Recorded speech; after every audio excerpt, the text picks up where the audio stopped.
अस्सलाम वालेकुम जी। ये हमारा test number 13 education assignment chapter number 4 second half first year class के लिए।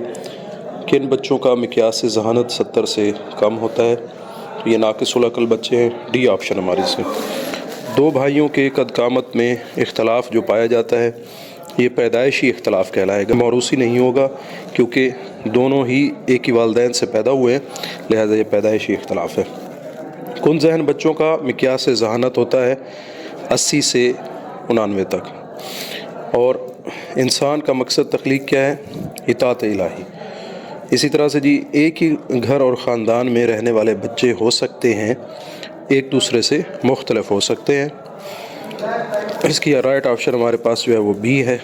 कुन ज़हन बच्चों का मिक्यास ज़हानत जो है वो 80 से 99 तक। आप बच्चे को मेरे हवाले करें, आप जो चाहें मैं उसे बना दूंगा। तो ये मक़ूला है वाटसन का।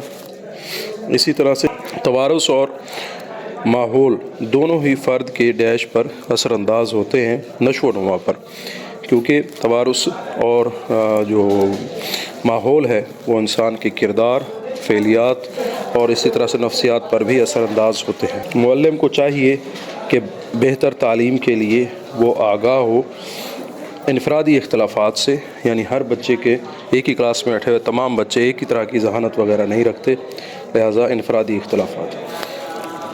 आमोज़िश किरदार की तब्दीली का नाम है, ये स्किनर का कॉल है जी, लिहाजा ये बी ऑप्शन होगा। तो हमारे इस तरह से ये तमाम MCQs क्लियर हुए। अस्सलाम वालेकुम।